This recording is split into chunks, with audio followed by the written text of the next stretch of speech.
They said bombers belonged high in the clouds, dropping bombs from safety while fleets fought below. On the morning of August 17th, 1942, one man in Australia was about to prove that idea obsolete. At 7:42 a.m., under the wing of a Douglas A-20 Havoc at Eagle Farm Airfield outside Brisbane, Captain Paul Gunn crouched in the oil-stained dust, watching sparks shower from an improvised welding rig. Mechanics were sealing four 50-caliber machine guns into the nose of the light bomber right where the bombardier's seat used to be. Gunn was 43 years old, with 21 years of Navy service behind him. His wife and 4 children were prisoners in a Japanese internment camp in Manila. He knew exactly who he was fighting and why.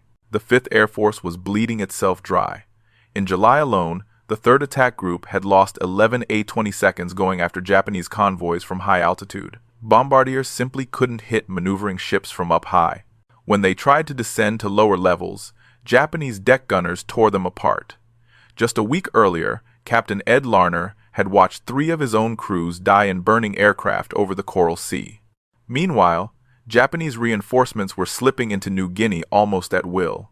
Gunn had a different vision. If the bombers could get low enough down on the deck, almost skimming the sea, they could literally skip their bombs across the surface like flat stones, driving them straight into a ship's side at point-blank range. But that meant surviving the run-in.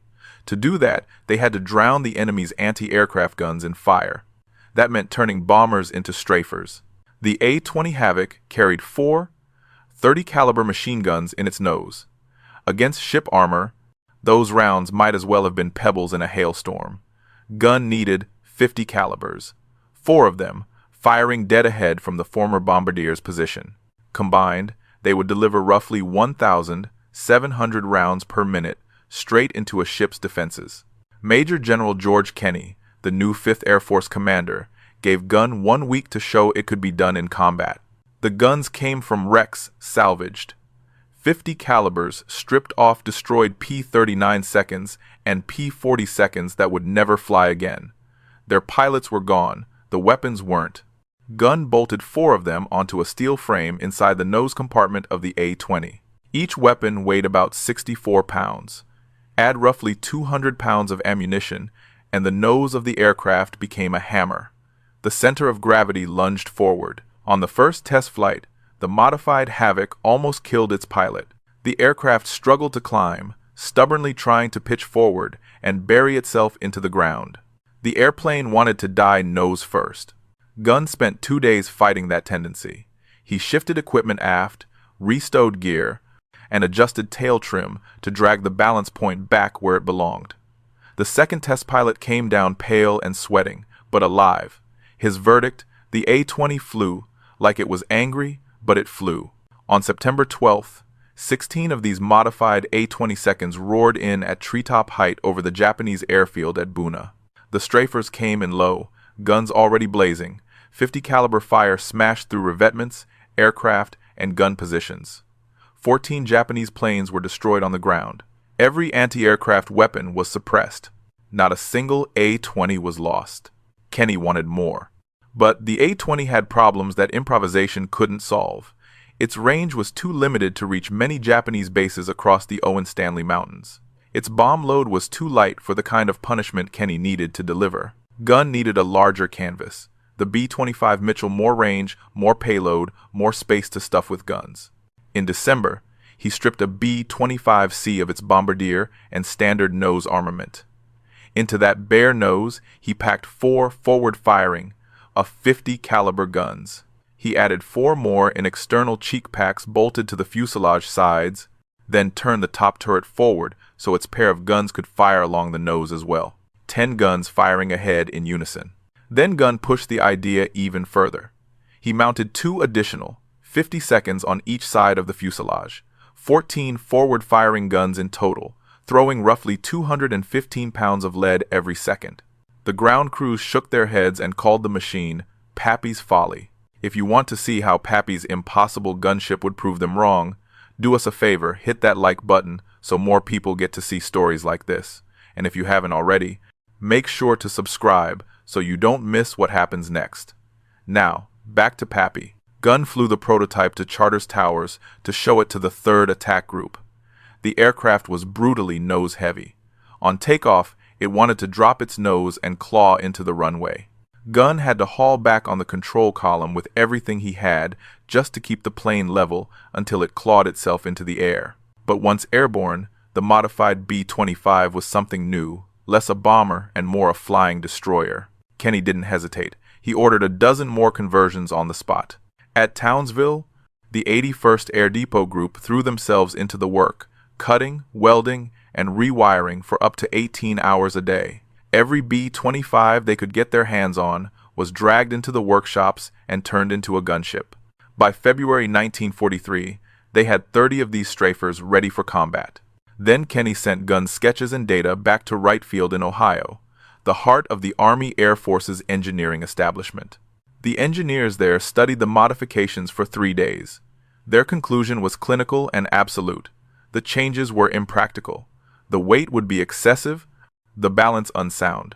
The airplane would be unstable, unsafe, incapable of flying properly in combat. Their recommendation? Ground every modified B-25 immediately. Kenny was in Washington when the message arrived.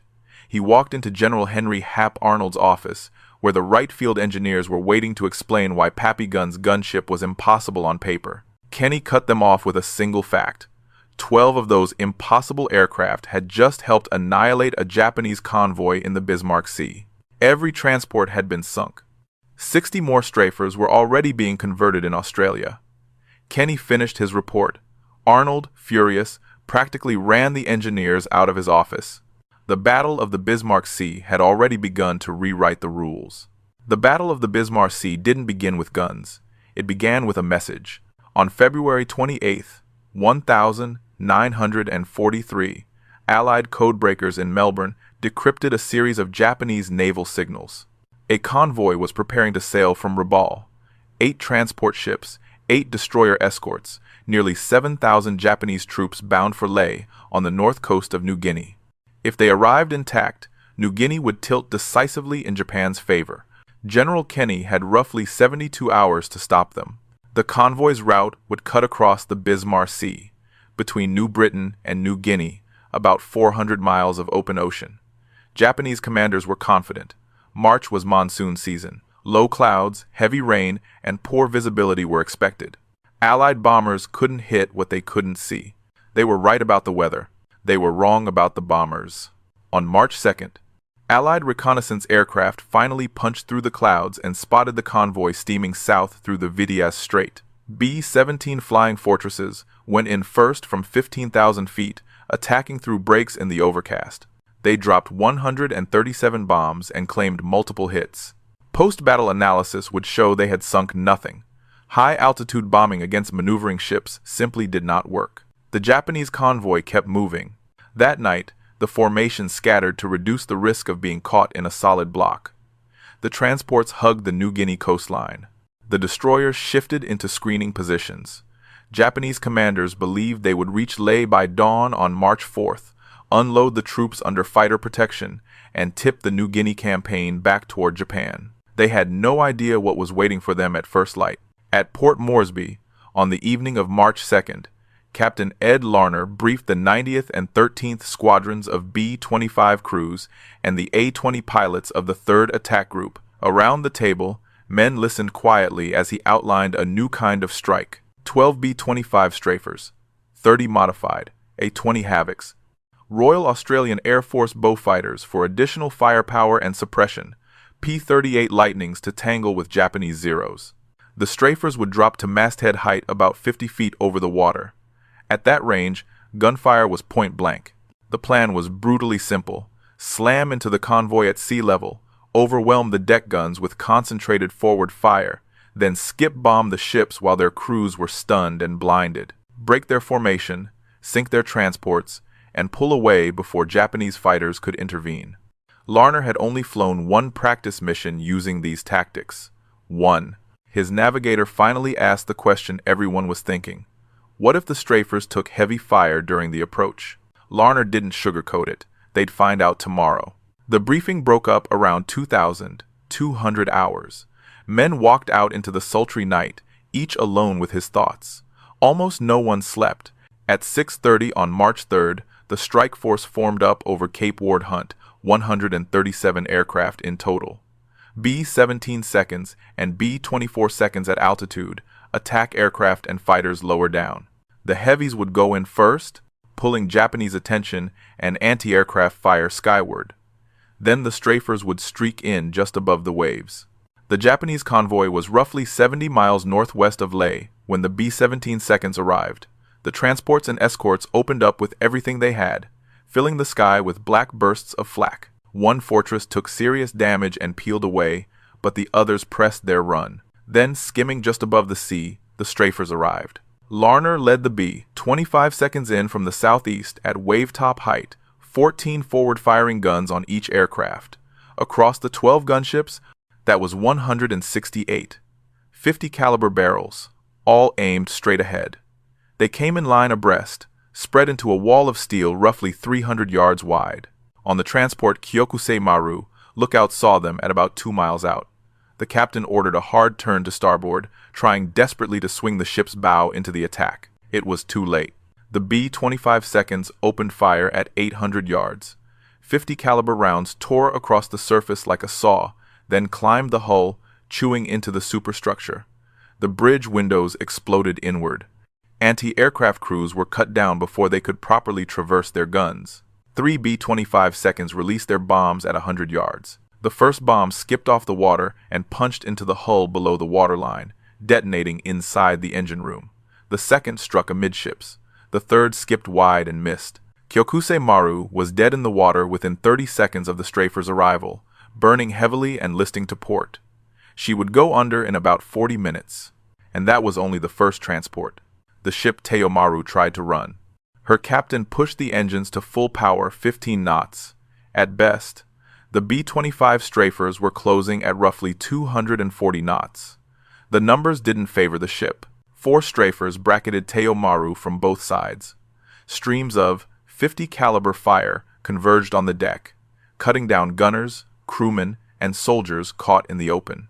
Anti-aircraft crews died at their stations. Bridge glass shattered. The executive officer took multiple hits to the chest. The captain lasted only seconds longer before a burst tore through him. 8 bombs fell from the B-25 seconds. 5 found their mark. The hull cracked and broke. Troops below deck never had a chance. The ship was literally coming apart beneath them. Teomaru sank in 6 minutes. Survivors leaped into the Bismarck Sea, weighed down by full combat gear. Packs and equipment dragged many under in seconds.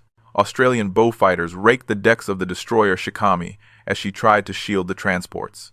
Her anti-aircraft batteries managed to hit 1 bowfighter, but the damaged pilot stayed in his attack run, his forward guns stitching fire from bow to stern. Japanese gun crews went down under the impact. When the B-25 strafers turned their attention to Shikami, she had almost no effective defense left. 3 gunships attacked from different directions. The destroyer tried to swing into the lead aircraft's path, but she was too slow. Bombs slammed home port side, starboard side, and amidships. Shikami didn't sink immediately, but she was finished dead in the water, burning, fires spreading unchecked. Her crew abandoned ship 2 hours later.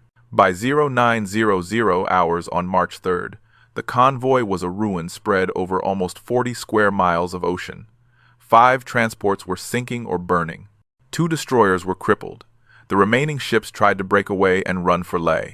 They didn't get far. The strafers returned around 1,400 hours, rearmed and refueled, with fresh bomb loads and full belts of ammunition. The Japanese convoy now had no effective fighter cover. The Zeros assigned to protect them had landed at Leh to refuel. They were on the ground when the second wave found the ships. The transport Oigawa Maru took 12 bomb hits in the second attack. The ship's magazine detonated. The explosion was so violent it was reportedly visible from Port Moresby, roughly 130 miles away. When the smoke cleared, there was nothing left.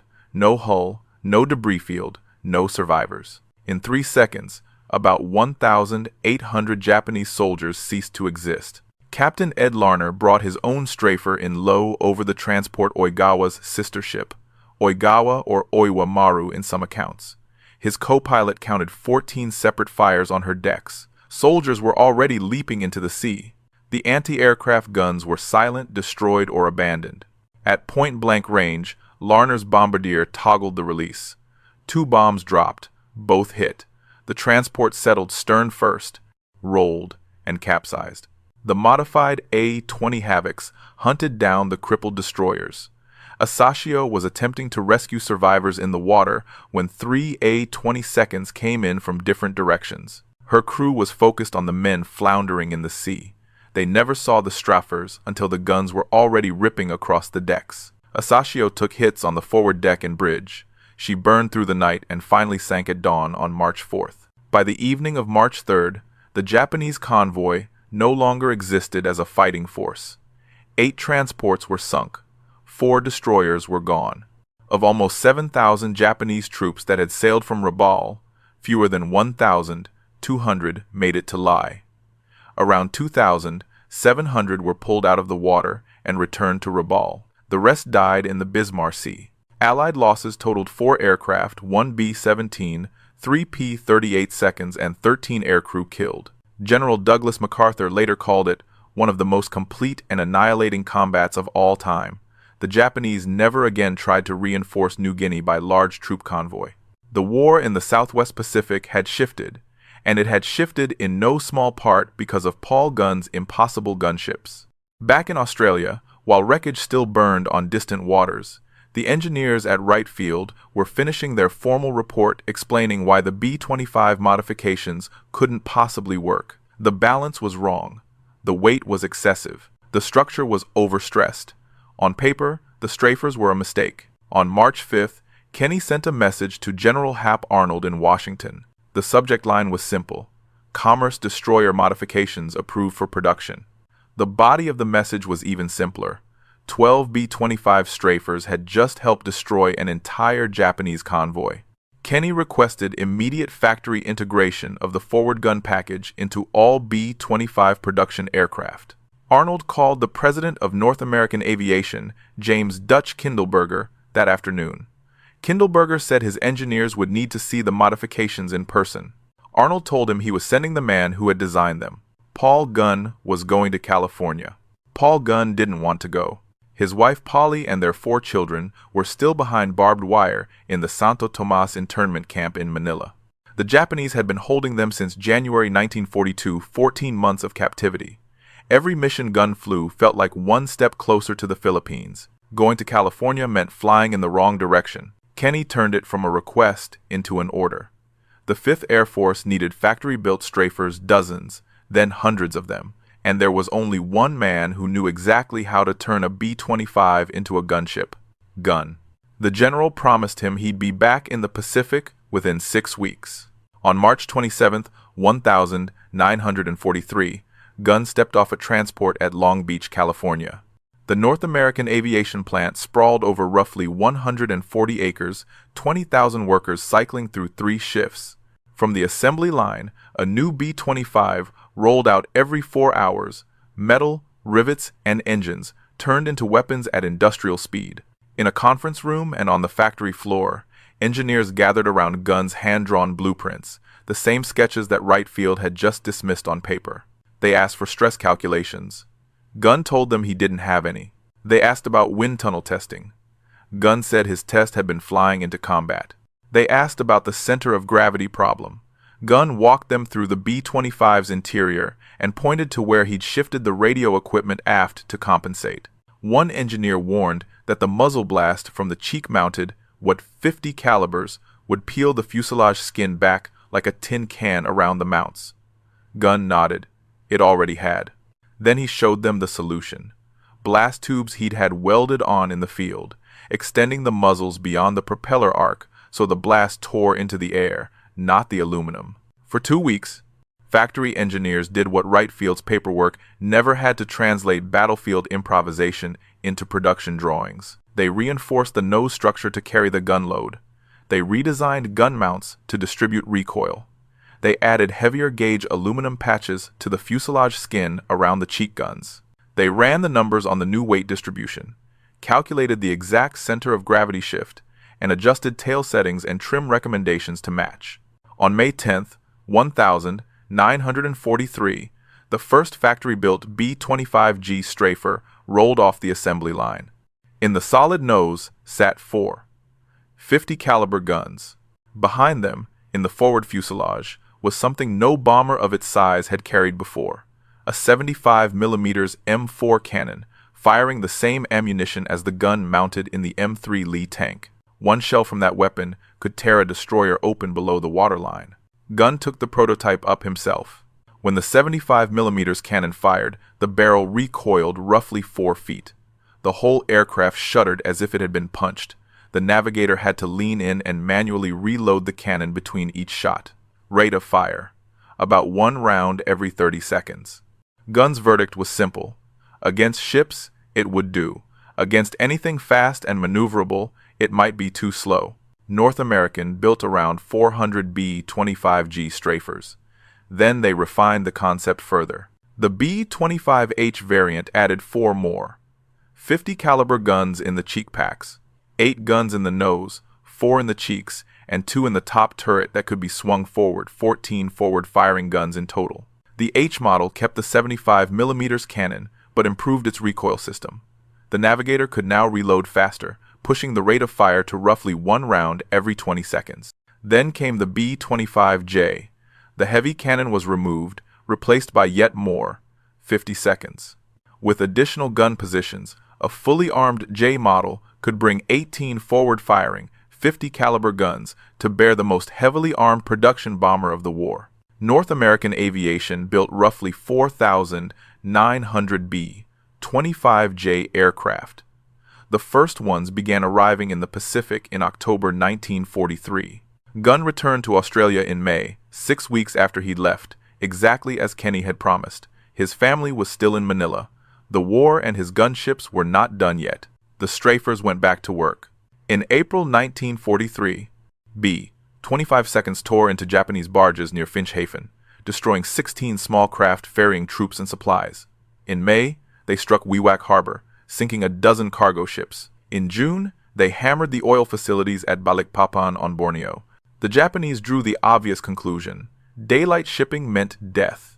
They stopped moving supplies in the open under the sun. It didn't save them. The Strafers learned to hunt at night, using radar to find targets in the dark. Crews practiced skip bombing from 50 feet in total blackness, trusting instruments and timing. They coordinated with PT boats that crept close to Japanese ships, snapping on searchlights at the last possible moment so the B-25 could strike from the gloom. Japanese survivors had a name for the modified B-25, the Black Death. They weren't wrong. On November 2nd, 1943, Major Ben Fridge led 4 squadrons of B-25 Strafers into Rabaul Harbor, part of a strike force of 137 Allied aircraft, 59 of them Mitchells. Below them lay one of Japan's most important forward bases in the Pacific: cruisers, destroyers, tankers, cargo ships, minesweepers, 38 vessels in all. The Strafers came in at masthead height, threading through phosphorus smoke that blinded the anti-aircraft crews. They attacked from multiple directions at once. Japanese gunners couldn't track them all. The harbor became a maze of converging attack runs and erupting water. In 15 minutes, 30 ships were hit. 5 sank outright. 12 more were damaged beyond repair. The rest limped away, crippled. Rabaul, as an effective forward supply harbor, was finished. Gunn flew on that mission. He was 44 years old. He didn't need to be there. On paper, he was now a special projects officer at headquarters, the man who had designed the weapons others were using. But his family was still in Manila, and every mission aimed him in that direction. Intelligence reports coming out of Santo Tomas made the stakes brutally clear. Food rations had been cut again. Medicine was almost gone. Prisoners were dying from malnutrition and disease. Then came the worst news. The Japanese camp commandant had informed the Red Cross that all prisoners would be executed if Allied troops approached Manila. Gunn went to Kenny with one request. When the liberation of the Philippines finally began, he wanted to fly on the first mission over Manila. Kenny gave his word. By 1944, the B-25 Strafers were no longer just modified bombers. They were a moving laboratory. Crews kept changing them, mission by mission. Some B-25 flew with 8 5-inch high-velocity rockets slung under the wings. Others carried tanks of thickened gasoline, early napalm, turned into sheets of fire when dropped at low altitude.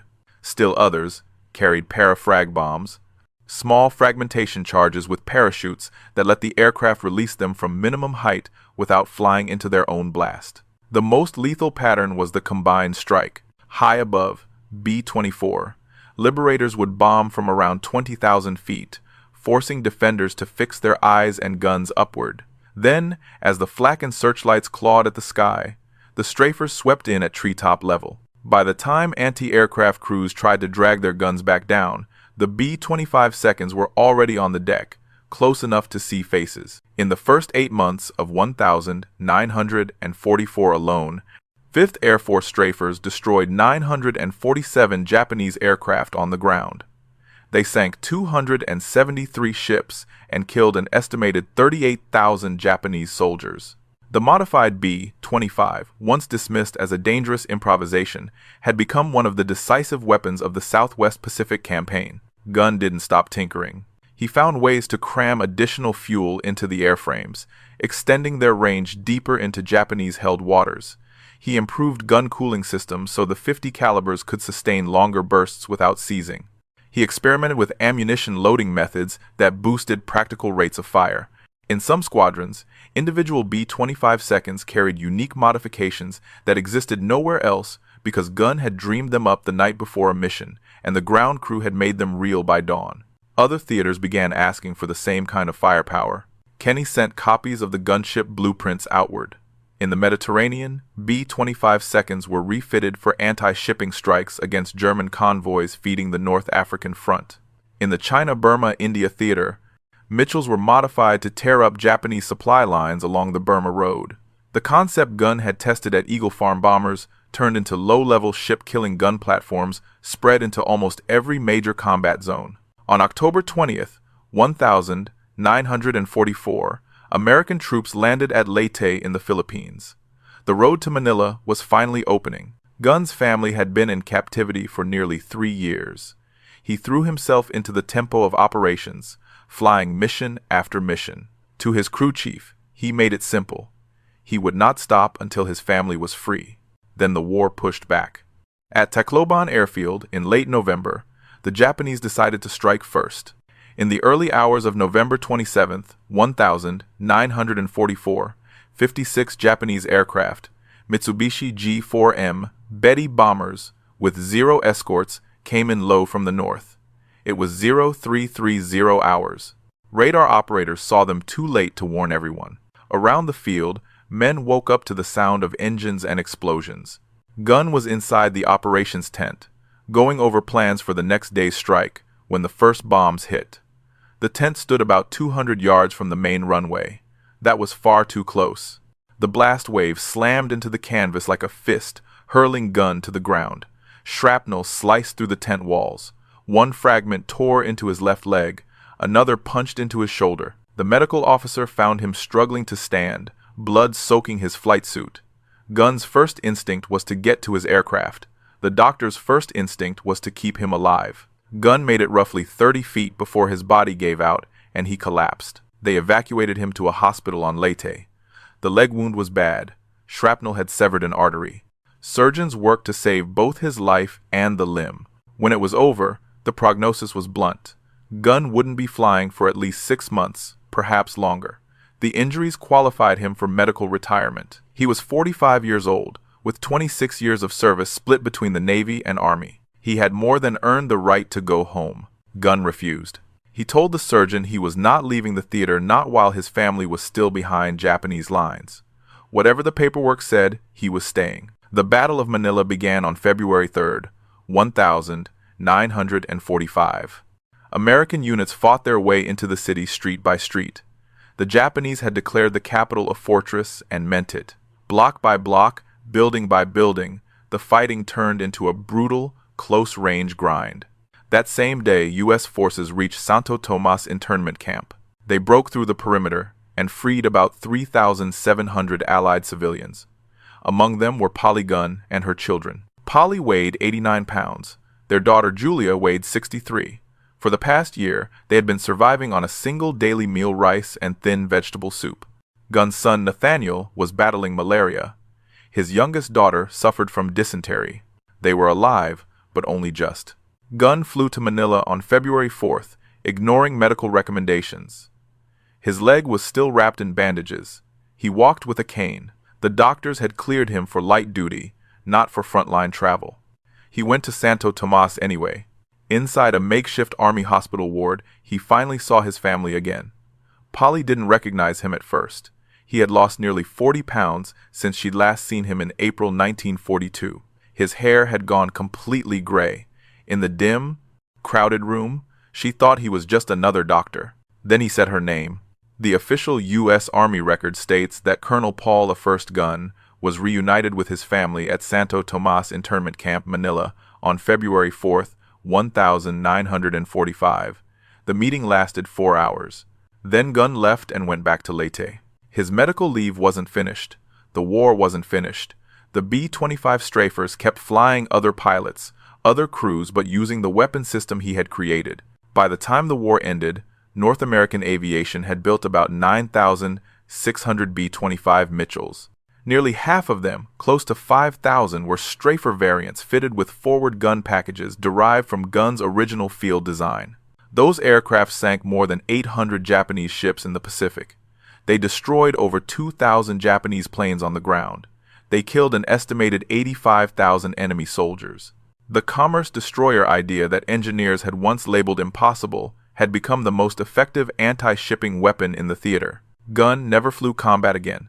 The leg wound made sure of it. The Army retired him as a full colonel on June 30th, 1948, on medical disability. He was 48 years old. He went back to the Philippines and returned to the civilian airline he'd started before the war, Philippine Airlines. The carrier had resumed operations in 1946. Gunn took 3 surplus C-47 transports and began rebuilding routes: Manila to Cebu, Cebu to Davao, and on to other cities scattered across the islands. The pre-war company he'd once operated with 5 small Beechcraft aircraft now grew into a network across the archipelago. In 1947, the Philippine government awarded him the Distinguished Service Star.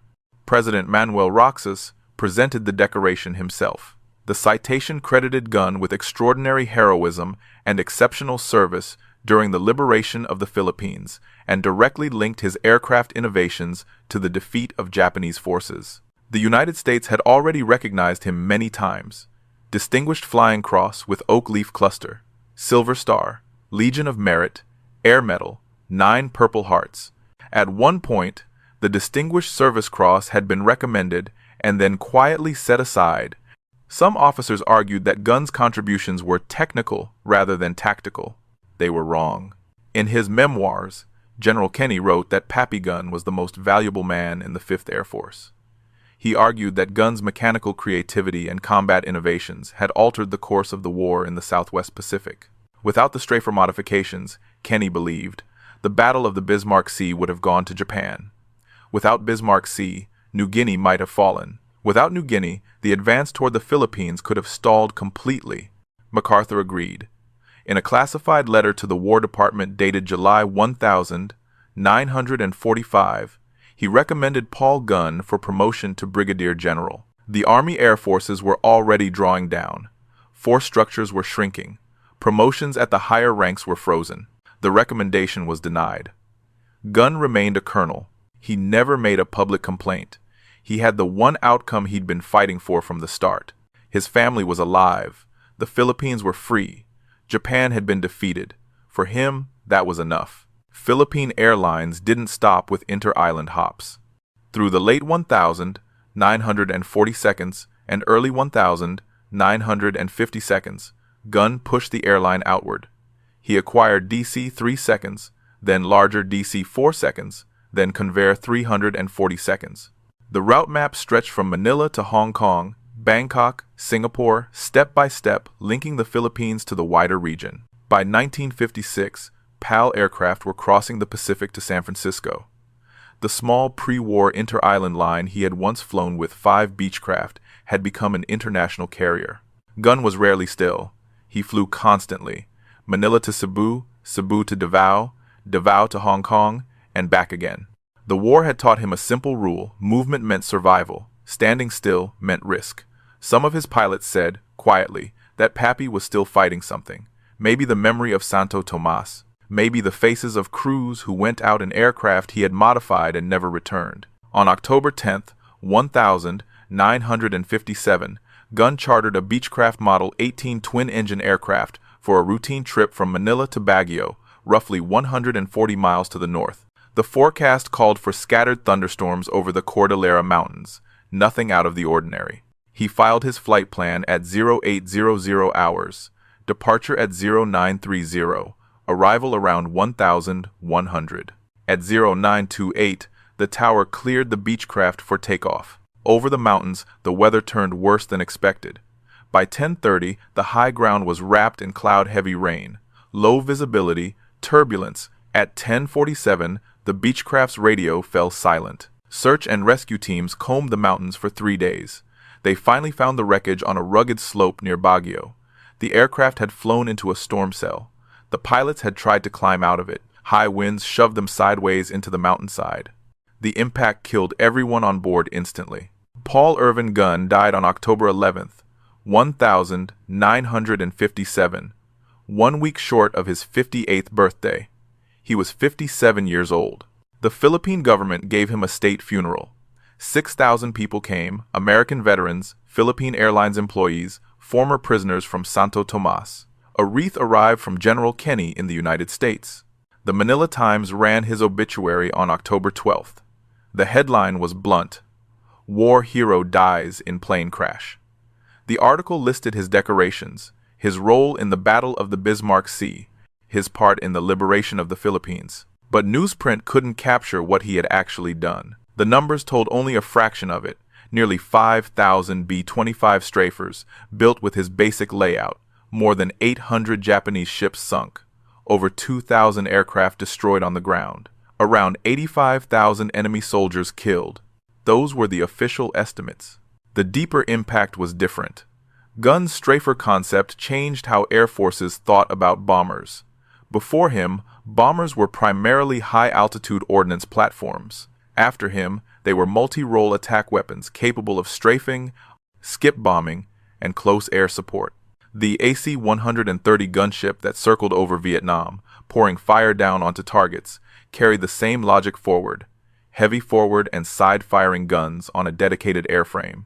The A-10 Warthog, built to tear apart armored columns with a single massive cannon, followed the same lineage. So did every modern attack aircraft built around forward-firing guns and low-level strike tactics.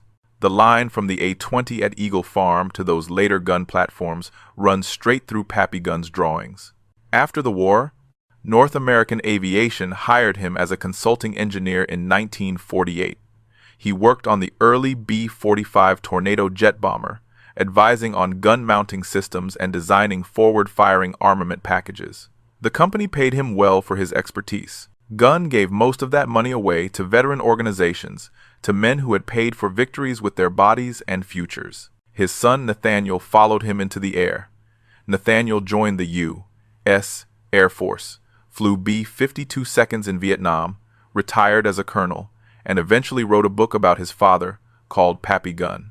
It was published in 1994 and sold about 12,000 copies. It ensured that at least some readers would know the name Paul Gunn. Most people never heard it. At the National Museum of the Pacific War in Fredericksburg, Texas, one of Pappy's original gun mount sketches hangs under glass.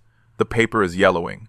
The measurements are written in pencil. The drawing shows 4 .50 caliber guns packed into the nose compartment of an A-20. There are no computer plots, no stress charts, no printed schematics, just lines, notes, and the outline of an idea that helped kill thousands of Japanese soldiers in the Bismarck Sea. In 2008, the Air Force Association inducted Gunn into the Air Force Enlisted Heritage Hall. The citation recognized his battlefield innovations, his combat record, and his influence on modern attack aviation. The ceremony took place in Washington, D.C. 3 of his grandchildren attended. Philippine Airlines still flies. The company serves dozens of destinations across Asia, Australia, and North America. At the headquarters in Manila, there is a portrait of Paul Gunn in the main lobby. Employees walk past it every day on their way to check in, dispatch flights, or file reports. Most of them don't know who the man in the frame is. If this story reached you, if it stirred something the way Pappy's life and war stirred the people who knew him, take a moment and pass it on. Share it with someone, tell it in your own words, keep his name alive in conversation. And if you're willing, let us know where you're listening from, and whether anyone in your family ever served. You're not just an observer, you're part of the chain that keeps these memories from fading.